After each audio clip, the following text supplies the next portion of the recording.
Welcome to the Wellness Connection podcast with Fiona Kane. I'm your host, Fiona Kane. And today I'm actually joined by a great friend of mine. We've been friends for many years. Her name is Linda Campbell. Hi, Linda. Hi, Fiona. How are you? I'm well, thanks today. How are you? I'm fine, thank you. So, and actually, that's another conversation we could have about why we say we're fine sometimes. And I am actually today, but in society, Yeah, how we do yeah. that. But that's a whole other Sometimes conversation I we could have. actually say I'm okay. I Yeah. try Yeah. to be a little bit more honest Yeah, sometimes. yeah, I'm okay, or I'm not so okay. But anyway, that's the joy with the two of us is there's about 57,000 conversations we could have, and for us, it's just like honing it down to one topic at a time, which I struggle with. But anyway, for those who don't know you, please tell us about who you are. Well, obviously, by my accent, I wasn't born here, so Right. so I come from Scotland, from Edinburgh. I came out here in 1980, Mhm. and I've still got a bit of a Scottish accent, I think, but people in Scotland tell me I've got an Australian accent, so I don't know what my accent is anymore. So you don't fit anywhere anymore. I don't fit anywhere anymore. Um, my background professionally is in welfare, so I've spent about 20 years working in welfare, working from prisons to halfway houses to youth refugees and children's homes and family support, all kinds of stuff. But for the past 17 years, I think, something like that, I've been working as a hypnotherapist. So that's my uh, professional. Um, I have two sons, and I've been a single mum since, for 20 years, but yeah. And I also have another business called Walking With You, where I'm an end of life doula. So I work with people that are dying and their families to help support them through that transition. Mm, okay. And that's exactly why I got you on today because if anyone who has been listening or watching this podcast would be aware that I have talked about grief here and there throughout because I lost my mum a couple of years ago and I've been figuring out that whole grief journey, which is more complicated than I ever imagined. It's very And complicated. Yeah. it is. And look, I know that professionally you have experience in this, but also you have personal experience in this as Yes, well. So, can you please share a little bit about sure. that? Um, well, I've sat with both my mother, my father as they took their last breath. But the most painful one of all was my son, Mm, and that's will be uh, 2016. mhm. So it's been a few years now, but look, Yes. there are still days where I really struggle with his death. So Mm, that's part of grief. It's not something that you just get over or move through. mm, Um, Going back even further, though, when I lived in Scotland when I was a child, mm. my grandmother and I shared a bedroom, and she actually was nursed through her final illness in that bedroom and died in that room and was laid out in her coffin in that room. Mm. So um, I didn't have to sleep in the room while the coffin was there. But I guess that's meant that I'm more comfortable around death and dying than a lot of other people are.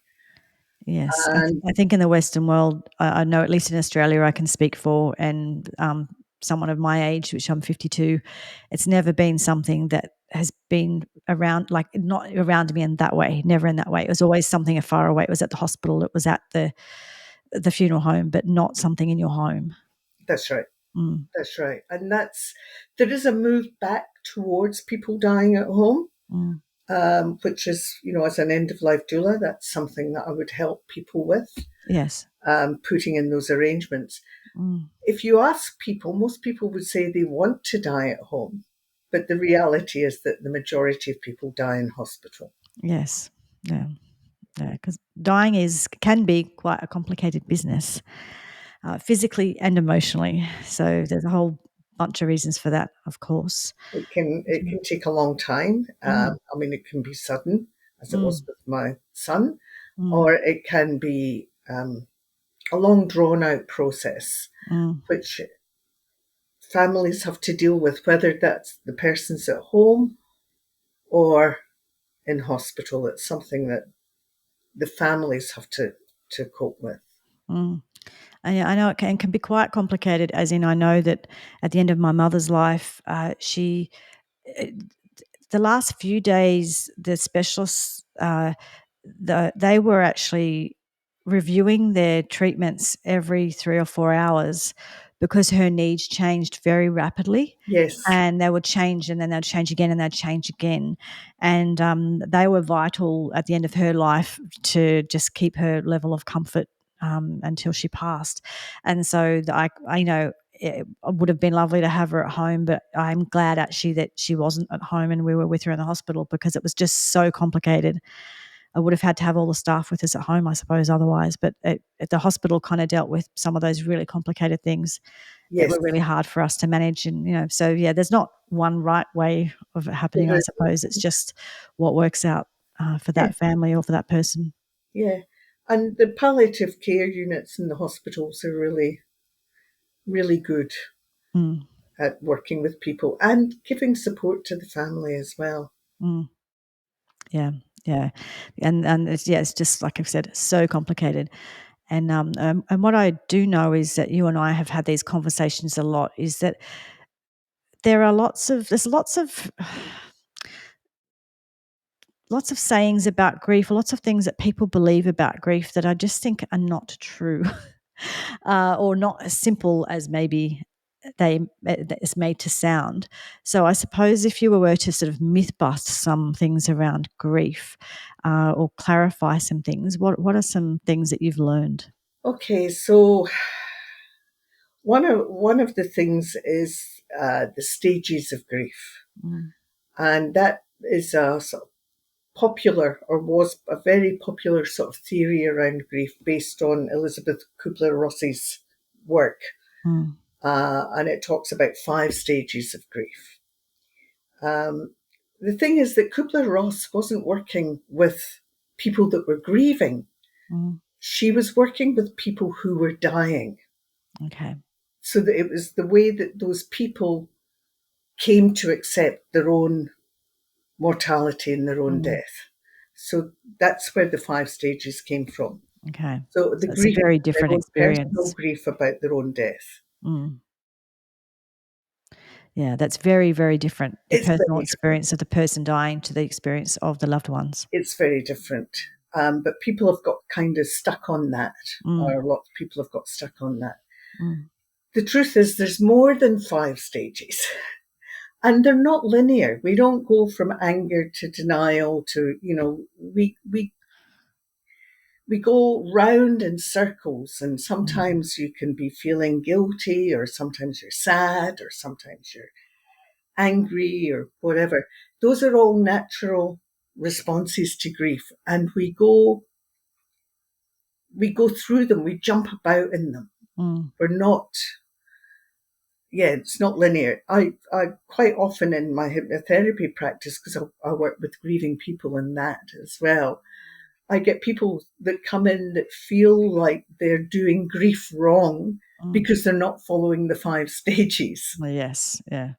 Well, on day 47, it should look like this. On day 157, it should look like that. And yeah, it doesn't. So that's one thing that there is no right or wrong way to grieve. Mm, It's whatever is right for you. mm, And we don't sort of move on from grief. We don't move, we kind of, people try to put a time limit on it. mm, It's been so many months or so many years. You should be over it by now. mm. Yes, the whole idea of over it. Yes, Over it. Okay, exactly. you've lost your son. You should be over it. Yeah. Really? The truth is that you never really get over it, Mm, because losing a parent, or a sibling or a child or even a close friend, anything, um, changes you in so many ways. Mm. There's there's a couple of ways that I think about grief. One is if you think of grief as a stone in a jar, Mm. as time goes on, the jar gets bigger, but the Okay. stone stays the same size. Okay. So the grief is still there. It's just that you grow around the grief, Okay. if that makes sense. Mm.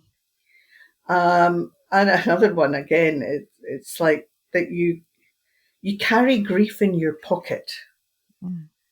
and you kind of, if you've got something in your pocket for a long time, you I won't say you forget it's there, but you lose awareness of it to a Mm. certain extent. Mm. But then you put your hand into your pocket to get something else out, Mm. and you pull out the grief, Mm. and it hits you just like the first day. Yes. Mm. And you know, it doesn't matter how long the person's been gone. Mm. There are certain days that those triggers will be stronger. So birthdays, anniversaries, all those kind of days are Yes. liable to stir up that grief Mm. again. And often it builds up, doesn't it? That's been my experience that when the date's coming up, Yes, suddenly you start noticing that you're emotionally that you're not coping as well, or that you're feeling sadder, or that you whatever, but something changes emotionally, and it's not just even on the date. It might be for some people a bit of a build up to, and then a recovery from the date as that's right. well. Mm. That's right. Mm. Yeah.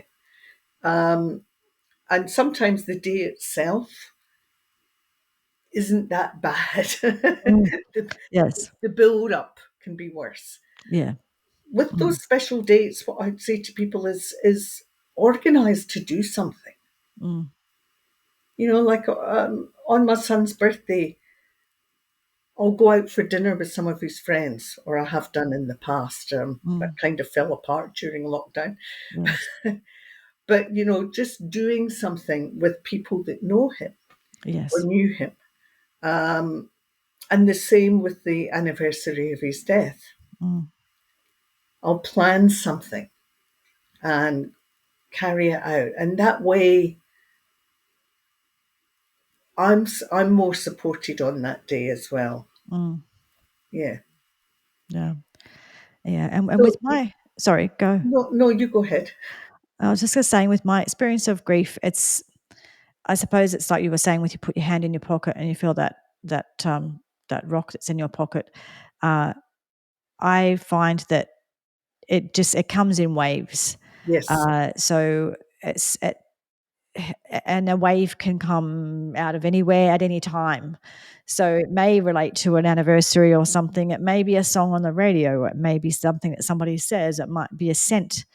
It might be a certain, I don't know, it's winter now or it's spring or something, and that's you say whatever it is. But you can have this kind of wave that hits you out of nowhere, and you can feel like, oh, I feel like I'm doing better, and then suddenly you're not, and that's not necessarily that doesn't mean you've gone backwards or you're doing it wrong or whatever. That's kind of just how it is. that's right. Yeah. That's right. Mm. It is very, just back in May, I think, there was a song that really set me off, Grieving for My Son. Mm. And it was a song that was written about somebody who had suicided. And Mm. as you know, my son suicided. So that it was written from the point of view of a survivor, that like the person's sister, Mm. and how she felt around that. And it Yes. just really triggered me. It was like, yeah, Mm. and that's okay. Mm. It's not pleasant, but it's okay. Yeah, it's not pleasant, but it doesn't mean that it's not some pathology or something that needs to be treated in that sort of a way. It's natural that these things will happen sometimes. And the other thing, we have this kind of, you're talking about myths. We have this kind of thing about keeping going and people, going back to work and trying to return to a normal life, which is fine. Mm. However, grief actually changes the brain.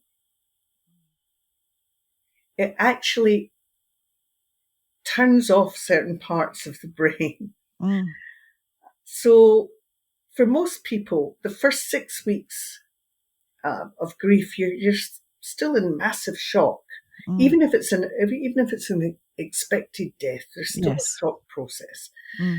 And then it can take well over 12 months for the brain to start to return to normal. Mm.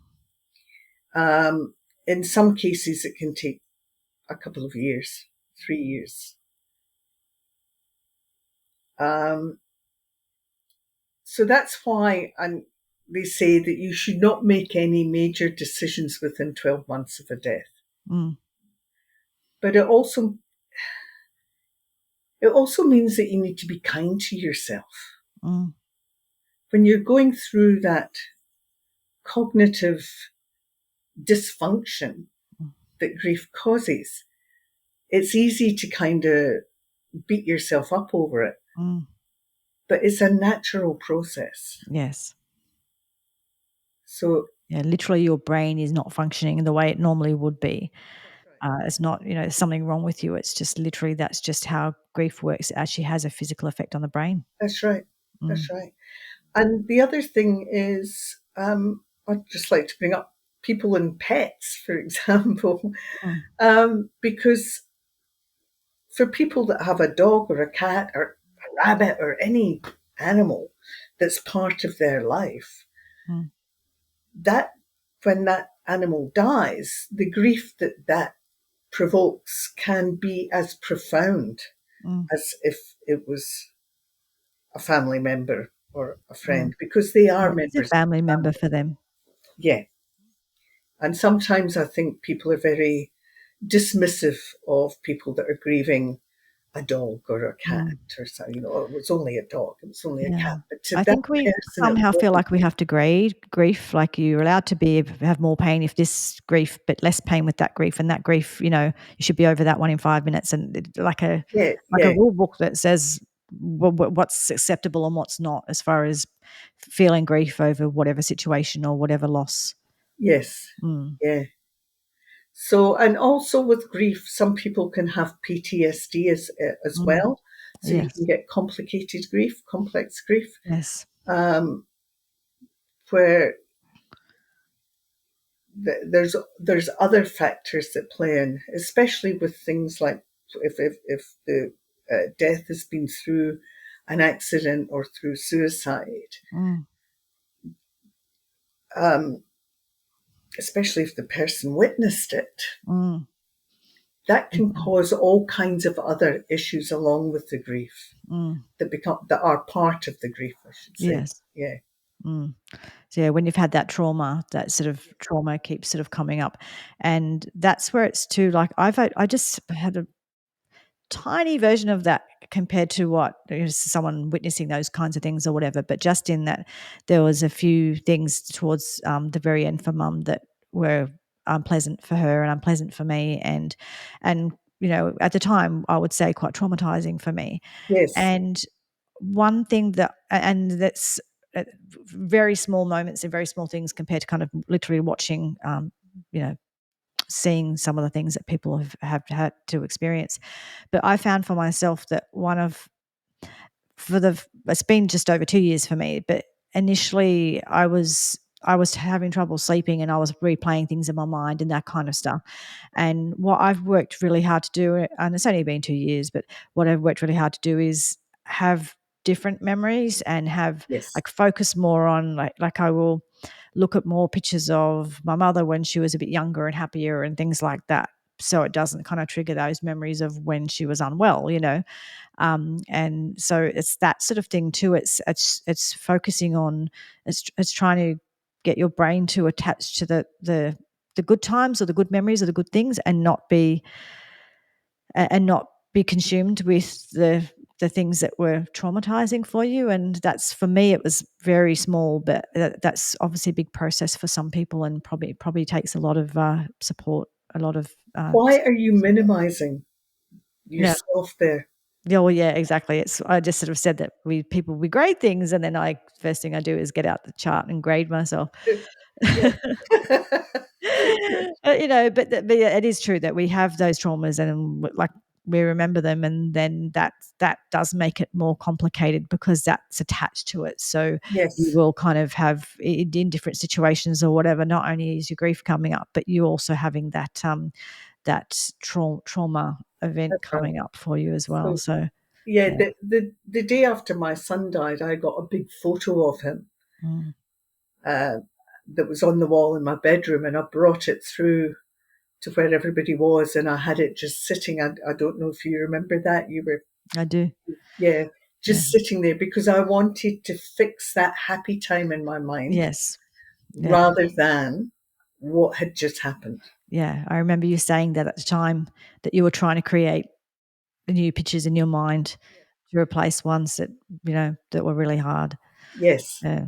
yes. Mm, mm, Um, and I think that also brings me on to having a shrine. Some people have put up shrines mm, to their loved one that's yes. passed in their house, Mm, and that is fine. You may remember I had a shrine for a while too, yes. um, and people would come up to the house and put things on it. Mm, Friends of his would come up to the house and put things on it.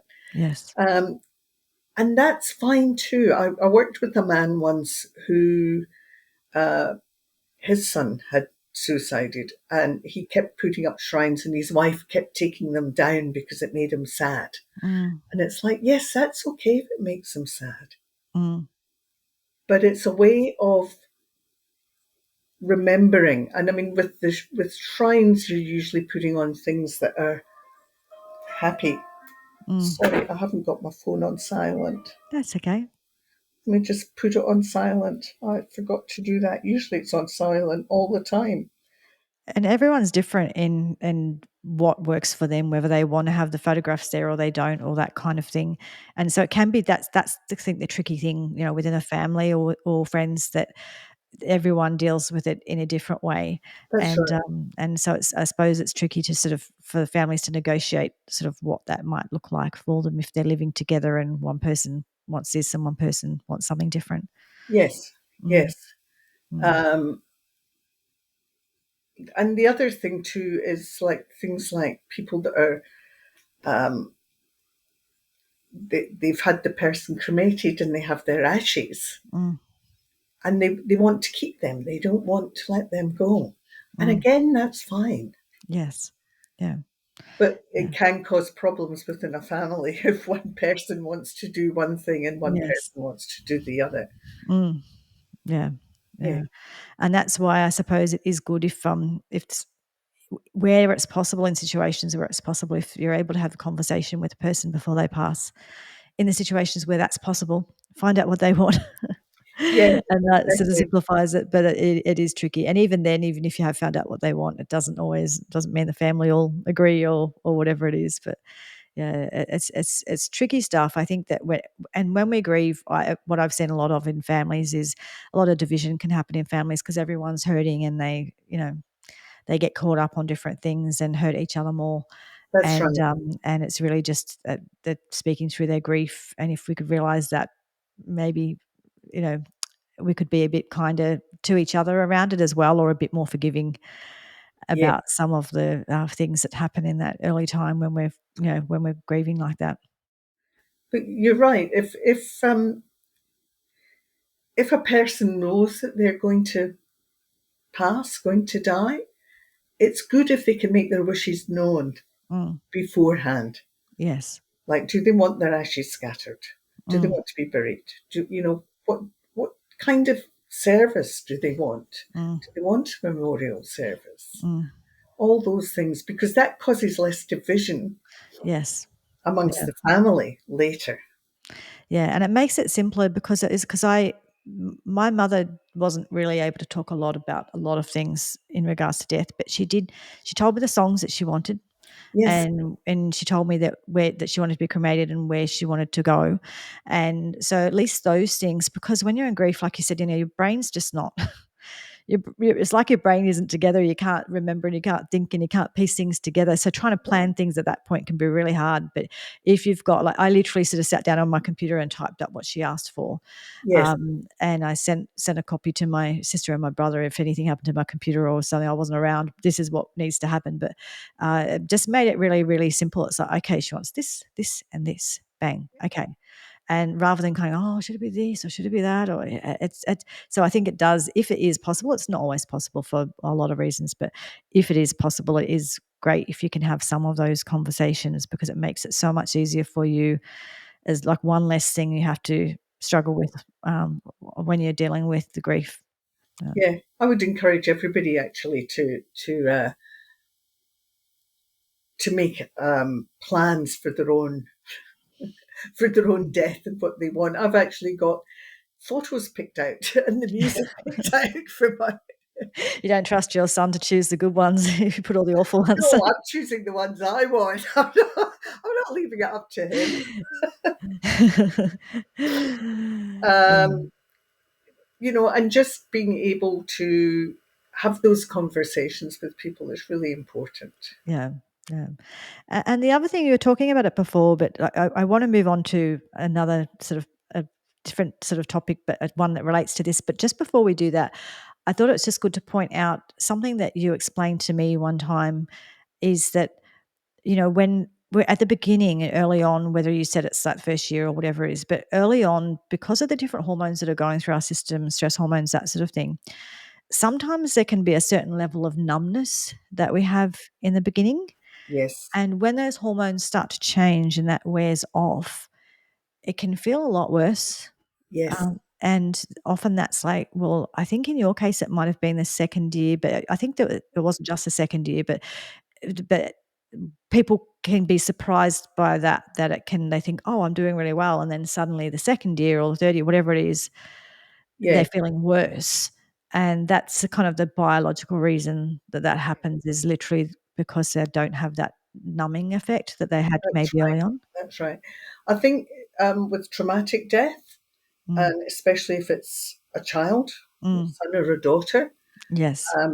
that happens. I mean, some in the early stages of the grief, somebody else that I knew who had lost a child to suicide said to me, "The second year is worse than the first," Mm, and I was like, "It can't be any worse than this," mm, and they were right. mm, That's, as you said, the shock sort of wears off. mm, yes. Um, and I think that first year I spent almost like tricking myself into believing he'd gone overseas for a while. He was doing a Yeah. gap year overseas or Yeah. something.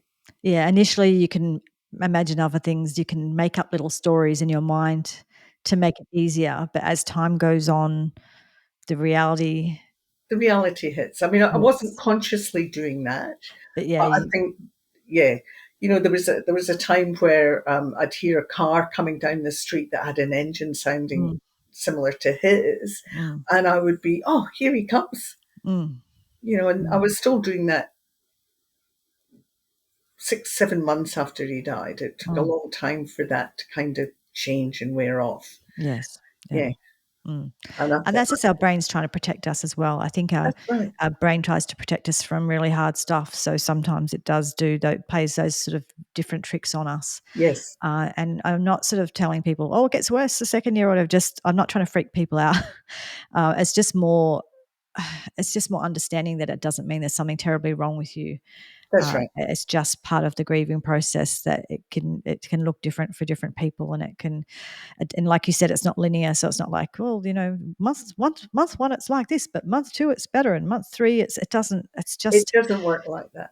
we're human beings, and it's messy, and It doesn't work that way. It doesn't work like that. And look, I mean, with both my parents, I didn't have that Mm, because they were older. yeah. I expected them to die before Mm. me. So I think it varies a lot depending on, Depending on what the experience was. yeah, and the relationship with the person, and Yes. yeah, yeah. So the other thing that I thought it's really important to bring up is I know I've had conversations with you and some other people in our friendship group who have had some similar experiences, and I've heard some of the hideous things that people say. Sometimes well-meaningly, sometimes just not thinkingly. I don't know, but it's kind of, and I know it's tricky because I know that when I arrive at someone's house, and I've done this a few times where someone's lost a child, and I've arrived at their house. It's like, what what do you say? Like, what can you say? And I think because we get a bit confused about that, one of two things happen: either we avoid the person, or we go there, but sometimes we say all sorts of weird and wonderful things. So can you give us some tips about that? How do we manage that as that friend or family who wants to go and support that person? How do we tread around that challenging thing of, what do you say, or what can you say? I mean, look, just saying things like, "I'm really sorry to hear that this has happened," Mm, or that's fine if it's yes. said genuinely. Yes. The things that are upsetting are, when somebody says, "I know how you feel," Mm, because you don't know. Nobody knows how that person feels. It yeah. doesn't matter if they've been through a similar situation themselves. Mm, Grief is unique to the person that's experiencing it. And there are, depending, the relationship that they had with the person that's passed is unique. mm, So nobody else can know how that feels. mm, And mm, it kind of, it devalues what the person is feeling if somebody says something like that to them. yes. Um, I'm actually I've got a list here of things, um, and it will get easier. Time heals. That's another Mm, one. mm, yeah. Yeah. And that can lead to that, what we are talking about before, people somehow feeling they're failing because time's not healing. And it's not just time that heals, it's actually experiencing the grief that helps to heal. And not saying even necessarily heal, but I suppose is a type of healing, but not a curing, but a healing to some extent, or Yeah, just a shifting of a change in the shape of things or whatever. yeah, Mm. and even just commenting, that somebody's. It's going to sound bizarre, but I actually had somebody at a network meeting saying, "Oh, you're looking really good today. Isn't it amazing how time heals?" And this is like 5 years after my son had died. Yes.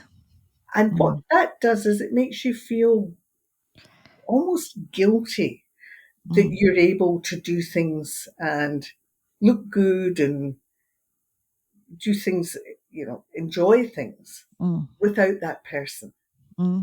that's died. So And that's something else to be really careful of. I know it's meant as a compliment, yeah.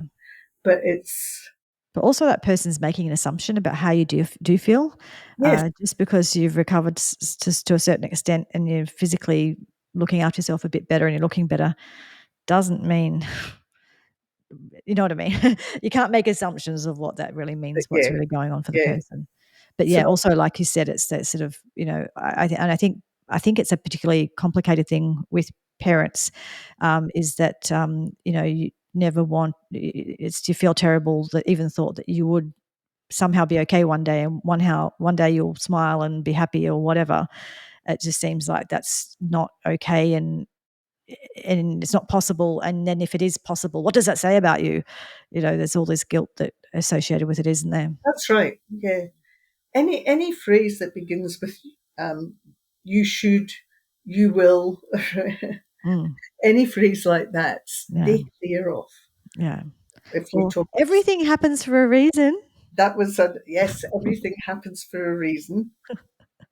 I shared with you that I said that to my grandmother once many years ago, and she put me right in my place. And I'm glad that she did, because we have all these, we just have all these random sayings that our society uses that we just parrot, Yes, and we don't necessarily mean harm by them, but sometimes you never just really stop and think about what something means, and a different way. You could say that we can find meaning in grief and we can find meaning in hard situations. Yes. But everything happens for a reason is, that's, yeah, that's a really insulting thing to say, I think. it is because um, even if that is the person's belief system, like the person that's grieving, when somebody dies, there is there is no good reason for it. Mm, yes. Whereas that's implying that there's a good reason for it. Mm, mm, It kind of falls in with the, or at least with God now, or mm, some phrase along those lines. mm. And maybe something like that, the God thing is a bit more, it's just dependent on who the person is, because if it's a friend of yours who is Christian and that's really, that makes them feel better and they actually saying that themselves, Yes, well then sure, I think if it's that person's, if it's comfortable for them and yeah, if it's real for them and if they're kind of saying that, I don't think there's necessarily anything wrong with that. But if you're saying it to someone who maybe doesn't have that belief system, or yes, isn't saying that, or isn't ready for that, or it will never be ready for that because it's just not their belief system, whatever it is, then yeah, it could be quite jarring for someone. yeah, it can. So Mm, that's something I would avoid. I'm just looking at my little list that I've got here. mm, Oh, um, she brought this on herself, or he knew the risks, or you know, my mum was a smoker and she died of lung cancer. And I had people saying that to me that, well, she knew the risks of smoking. She mm, brought this on herself. That yeah. doesn't help at all. Yeah, yeah. And you're not God or whoever else it is, but you're not the person in charge of it all. You don't really know. And even if you do really know, even if it is very clear that person did A and B happened and it's very clear that A caused B, so who are you to to bring Yeah. judgment about, like, You're blaming the deceased for their own death, which, yeah. you And know, also it's the way I see it is that person's paid the price already. They don't need your judgment on it. So that person paid the ultimate price. So even if you think there's, oh well, whatever judgment you have around it, keep it to yourself. Firstly, who the hell are you anyway to say that? And secondly, who is that going to help? Who's going to be better off by you saying that? And like you said, it is judging someone who's not there anymore to speak for themselves. And I just think that we're all human beings, and I think that we have to be careful in judging each other, because we're all going to die we're all sometimes. going to die some way, somehow. And I'm not going to be the first one to be. It's that whole glass houses thing. I'm not going to be throwing stones at people in glass houses. Shouldn't throw stones. And we're all in glass houses because we're all humans. So, Another one is you're so strong, or you need to stay strong for the other children or the other. yes. No, the person needs to be able to be vulnerable and allow themselves those emotions around it. Mm, So when you're telling a person that they're strong, again you're denying how they're actually feeling. mm, mm. And you're confirming that the best way to deal with grief is just to push it down and pretend it's not there. And of course, you can only move. The only way to have any kind of recovery from grief is to move through it, not to pretend it's not there or push it down. That's right. And, Mm, saying, you need to stay strong for the other children, let's say, mm. or whatever. No, children need to see adults experiencing grief so that they learn how to deal with grief. Exactly. So if you stay strong, in inverted commas, they might feel like they need to do the same thing, Yes, and like they're not allowed to experience their grief. So all you're doing is modeling not dealing with grief. that's right. Whereas, yeah, if you allow yourself to be vulnerable, you're modeling this is what grief looks like, and it's normal and it's okay. Yes. Mm, And it's okay to be sad. It's okay to feel this way. mm, Um, and again, that was something I got from my childhood with my grandmother dying in the house and stuff. mm, Um, so I think it's important to model that for children because otherwise, just as you said, they're never going to learn how to deal adequately with grief. mm. And we're all going to go through grief in some form or other. Yep, it's inevitable. Yeah, Mm, yeah. So some of the other things, at least you have other children, or at least you have, that again is negating the value of the person that's died to the mm, person that's grieving. mm, mm. I think anything that You're starts young, with the you can word get at married least, again. Sorry? I was just saying anything that starts with the words at least Yes. is somehow minimizing something. Yeah, that's But right. And yeah, and other ones that I've heard, somebody that's lost a partner. At least you can get married again. You're still young, yes. And again, it's that kind of, or even with a pet, you can get Mm, another dog. yeah, You're yeah. negating the value of that person Mm. or that animal And to it the doesn't person. matter if you have 10 other children or 10 other dogs. That No, doesn't change the grief you have for that's right. that For individual. the one that's Mm. gone. It doesn't make the grief less or take it away. It's just, yeah, it's just that's so insulting. So, and I've got a list here. Mm, God never gives us more than we can handle. mm, mm.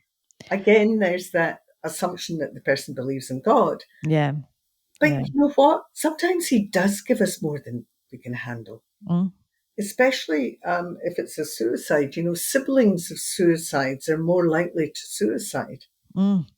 because of Yes. some kind of survivor's guilt. So it Yeah, is more than they can handle. yeah, and the person who's taken their life in the first place, that was more than they could handle, you know?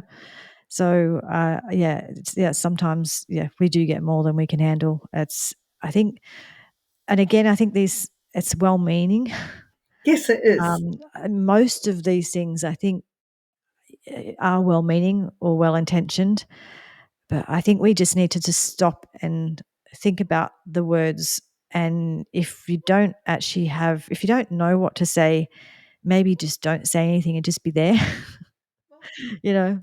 Or just be led by the other person, be led by Led the by the person other in the person, grief. as I said, saying that you're sorry, Mm, saying something like, "I'm really sorry that this has happened, that mm, this person's died. I don't have any words for you." mm. That's being honest. Yes. Yeah. Mm.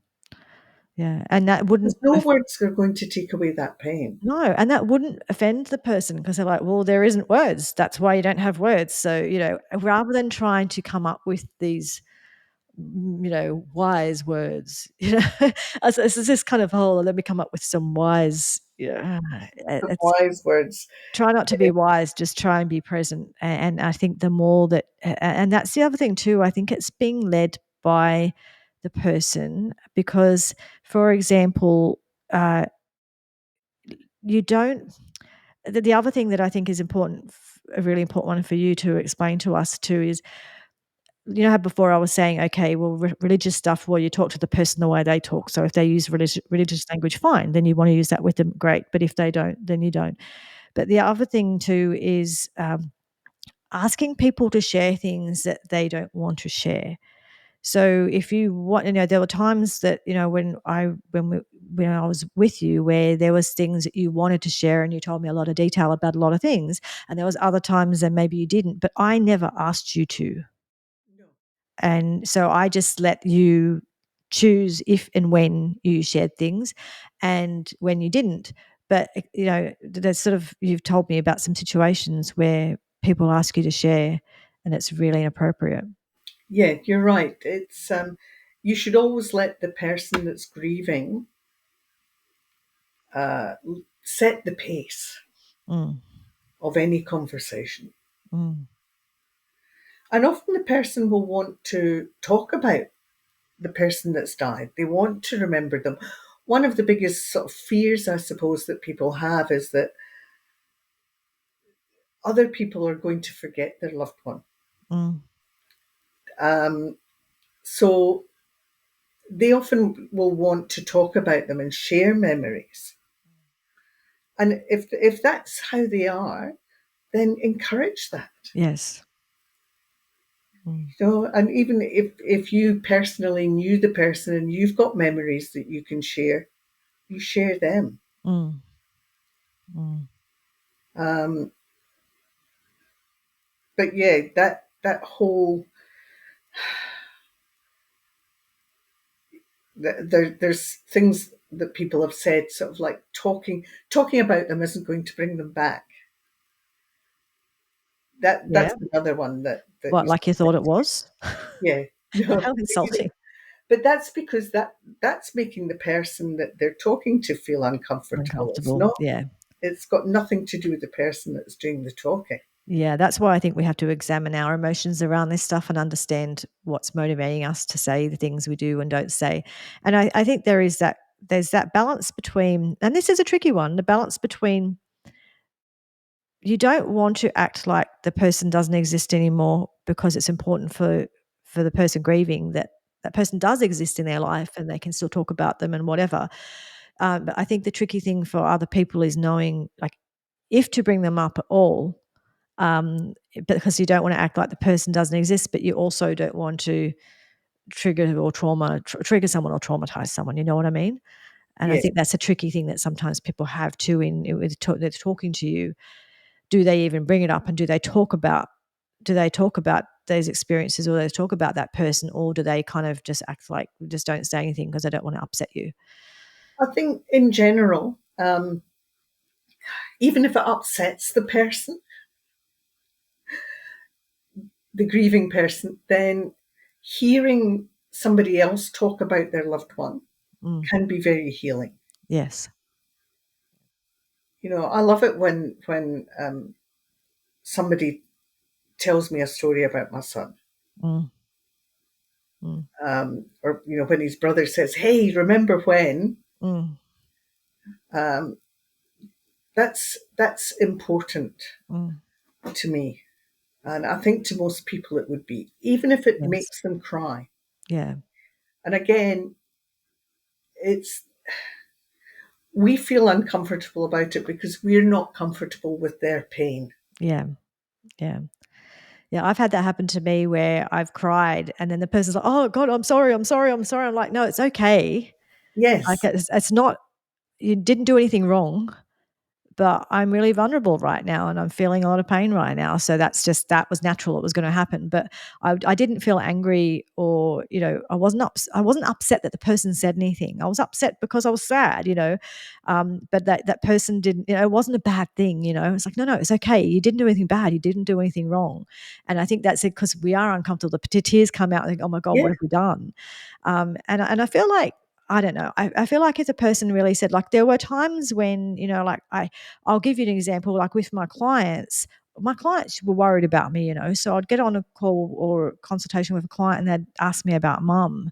And when she was dying, and I had to kind of say, look, please just don't ask. Don't talk to me about it.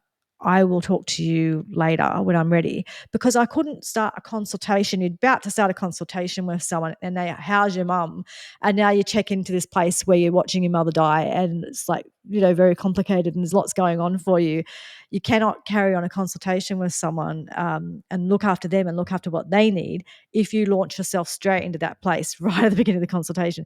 So I actually said to my clients, I said, I understand that you care, and I understand that, because I had to tell my clients, because I had to warn them that I could suddenly cancel your appointment, or things might change, or I was trying to just prepare my clients that Yes. for the next few months, it'd be a bit tricky, and I might suddenly cancel on you or things, whatever. And I was really grateful that they cared. But I had to say that I'm glad that you care and I really appreciate that you care, but please don't ask me, and I will share when I'm ready, as much as you need to with your clients anyway, because you don't really need to share that much. It's not their problem. But, so sometimes, like, I was just very honest about it and said, what I need is not to talk about that. So let's just do the consultation. So I feel like if someone wasn't comfortable, they would probably say, can you not bring that up Yeah. in future, because I'm not ready to share or talk about that. And so, but more often than not, I think people are happy to talk and share. And I was very happy to talk and share because I felt like I had to get a lot off my chest. But there are situations where maybe not, or maybe the person will just tell you, and they're probably likely to tell you. But more often than not, people actually do, I feel like, want to talk about it and need to share and need to be heard and need to be witnessed, or want to hear the beautiful things about your memories about your loved one. So I suspect that more often than not, it's probably a good thing. And occasionally someone might just put some boundaries around it because they feel like they need to. Yeah. That you actually reminded me of something else, which is never ask somebody what happened. Yes. Like, if they want to share that, that's fine. Yeah. But I'll give you an example of that. About 6 months after my son's death, I was out shopping Mm. in a supermarket, just buying bread and whatever. And I bumped into this woman who was the mother of one of his classmates from school. Mm. And she hadn't heard. And she asked me how he was, Mm. which is fine. And I Which is said, fine. oh, She didn't know. he died. And immediately she said, oh, what happened? Mm. And it's like, suddenly I'm put back into that place. Mm. Mm. And it's not appropriate. What would have been better? Because really she was just asking because she was And curious. she would have been shocked and surprised, like it Yeah. would have just come out of nowhere for her. But Mm. it would just have been better just to have gone, I'm sorry, Mm. and left it at that. Mm. Yeah. And then you have the choice to say, okay, well, I've got to get on with my shopping, but thanks, have a nice day. Or if you want to then tell a story, you certainly can. But it gives that person that space to make that decision about That's whether or right. It not would be they my want to go choice. there. Yeah. Whereas it's like this, um, I'll Launch you right just back into your go trauma. straight back into all the trauma. Mm. Yeah. So that's something that people need to be aware of. Yes, it's natural to want to know what happened, Yeah. but it's not appropriate to ask that. Mm. You have to give the person the space and the time. A lot of what we've been saying here is allowing the grieving person the time and the space to share what they want to share. Yeah. Let them set the pace. Let them sit. Let them set the type of language, or whether Yes. or not there's religion attached to it or not, or there's some sort of spirituality, or whether they're talking about going to a clairvoyant, and if you don't believe in that, but that gives them comfort, or whatever it is, it's just letting that person be where they need to be and do it the way that's going to work for them. Yeah. And having just a respect around that. You don't have to agree with everything they do or say or whatever, but just respecting their process. Yeah. And I think just sort of talking about things that we can say as opposed to we've gone through a lot of things that is probably better not to say. Yeah. But some of the things that you can say would be, if it's been a sudden death or a really painful death, Yeah. it's hard to understand Mm. why these things happen. Yeah. Or you must really miss them, Mm. Mm. Yeah. which is giving the person the opportunity to share memories if they Mm. want to. Yeah. Yeah. I know how close you were to them. You must really Mm. miss them. And Mm. then if they want, they can start sharing stuff. Yes. Yeah. Um, Reassuring them that whatever they're feeling is right for them at that point in time. Yeah. Yeah. Yeah. I really feel like it's these moments in our life. I think as human beings, we need to be witnessed. Yes, And I think there's a way to witness, and I think this is probably a whole other podcast we could do because we're not comfortable with other people's pain, so we don't want to witness it. that's right. But what people need is they need a witness, and a witness that's not there to set the pace, set the agenda, and not there to sort of try and make you get over it quickly so that they don't have to sit in that pain with you, but someone who's actually willing to sit there and witness, and let you explore it how you need to explore it.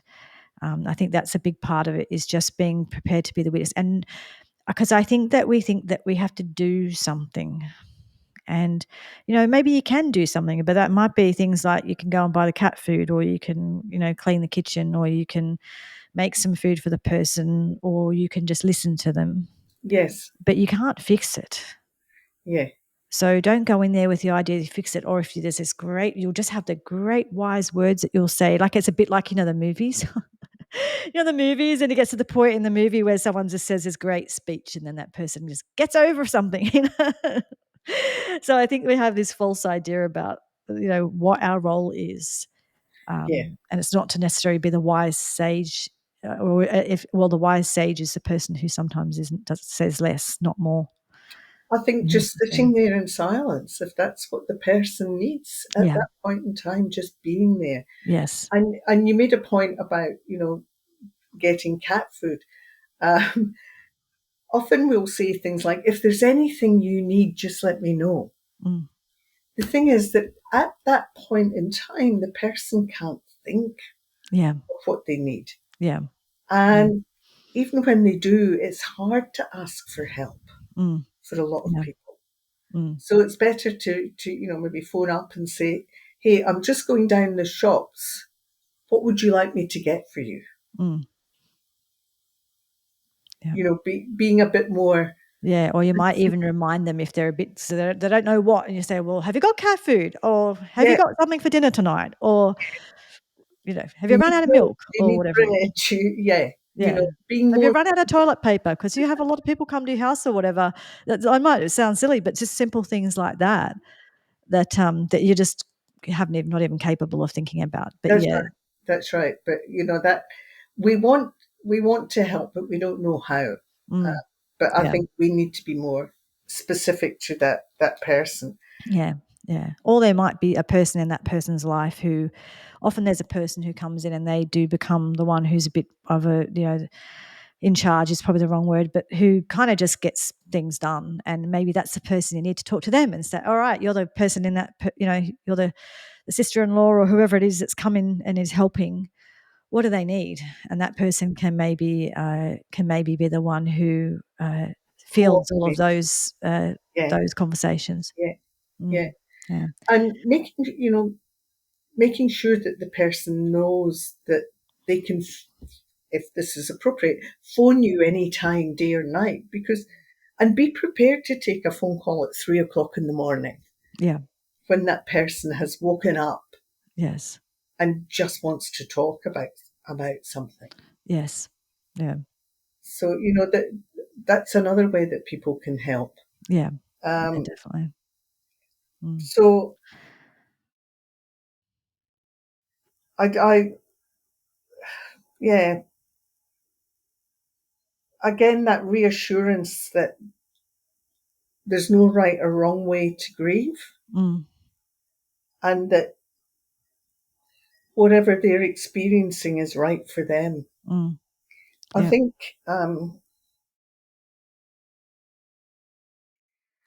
yeah, I, it's hard, and it's mainly hard because it's coming from, as you said, being uncomfortable with somebody else's pain. Mm, yeah. And the other thing is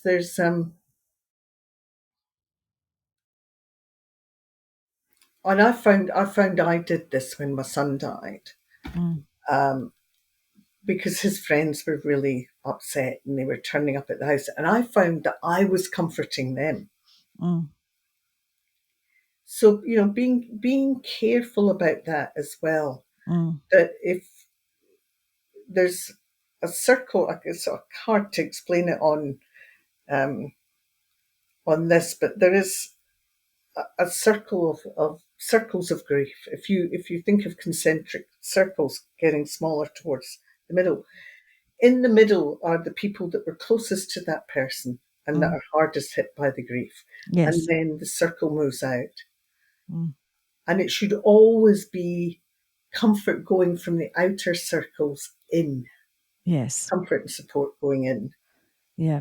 Yeah. rather So than the person on the inner circle comforting the person on the outer circle. It should be people on the outer circles comforting the people in the inner circle. yes. Yes. Yeah. And, Yeah. and often it ends up being the other way around. It does, especially I think for people like you and I who are quite empathic. Yes. Yeah. Yeah. We Yeah. sort We of can easily go, do that. Mm, oh, and when I think back now, that was not really appropriate, but it was mm. what happened at the time. Yes. Yeah. And I have an awareness now that we've just gone over an hour. So I think that we should wind this up because we've got so many topics we can talk about, and we will in the future. But is there anything that you haven't said that you really feel that you'd want to add to this? Okay, just a little poem Hmm. by Laura Coward. Um, Grief. Maybe not love with nowhere to go. Maybe love that looks different than what you thought you knew. So that's just that Yeah. the love is always there, Yes.